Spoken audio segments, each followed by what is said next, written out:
The gentleman from Arizona, Mr. Biggs. Thank you, Mr. Chairman. First of all, I ask unanimous consent to include in the record a list of political violence perpetrated or promoted by leftist organizations. Without objection. Thank you. And I also, I'm riffing on something that Mr. Buck, the gentleman from Colorado, was talking about. But in the listing of witnesses in the chairman's memo, it did something I've not seen in my brief time in Congress, or indeed in my many years of legislative service in my home state. That is an editorial comment about a witness. Some might even consider that this not so subtle editorializing is in and of itself an indicia of animus. It's unfortunate, but it demonstrates how easy it is to let one's bias appear even in what is supposed to be an innocuous listing of witnesses for this hearing. Would the gentleman yield? Yes, I will yield, sir. I assume you're referring to what is written about Candace Owens, where it says she's a director of communications at the conservative advocacy group Turning Point USA and a conservative commentator and political activist known for her criticism of Black Lives Matters and of the Democratic Party. I don't think she could quarrel with the accuracy of that. It's a simple statement of who she is. Reclaiming my time. What I will say about this is you never ever see anybody characterized in any other list of witnesses.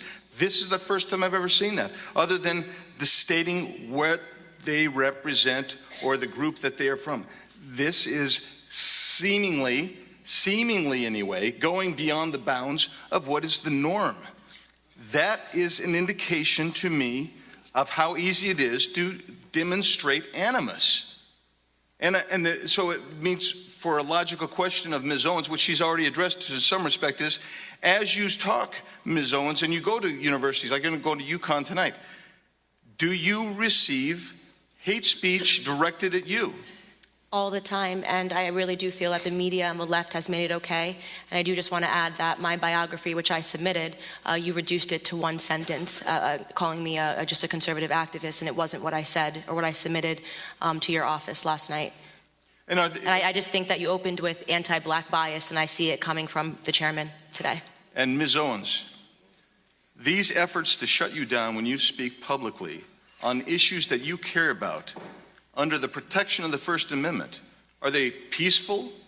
No, they're really scary. They threaten us online perpetually. I receive threatening letters to my home when the media drums up narratives and pretends that I hate Black people or that I hate gays or that I hate Muslims with no evidence supporting any of those claims. What they're inviting is for people to think it's okay to be violent towards me when they see me. They want to make it an act of virtue for people to be violent towards Black conservatives that are outspoken. And there are, on occasion, false accusations and staged hate crimes. What impact do those have on actual, real hate crimes? It makes it harder, I think, for people to come forward or for people to believe it. I don't see enough condemning of what Jussie Smollett did to this nation in terms of tearing us apart and causing a debate. And obviously the left was quick to believe him and put him on a platform despite absolutely no evidence. And it just makes it harder. Again, it just makes it harder for us to come together as a nation, which I think is what the president is trying to do, bring everybody together.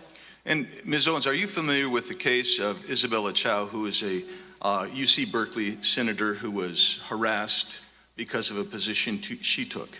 I'm not.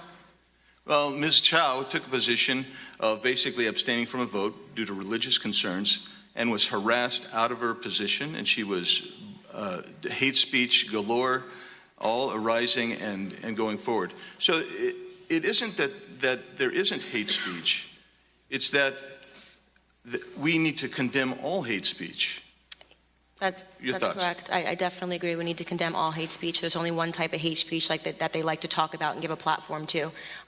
There is a double standard in this country, and that double standard, I think, is being felt the most by Black conservatives, the Jewish community, and Christians. Am I the reason you get stoned every week now? Build up integrity, got you texting, emailing me, wanting me to feel with you. Baby, just face reality, move on. Sometimes it's hard to face reality.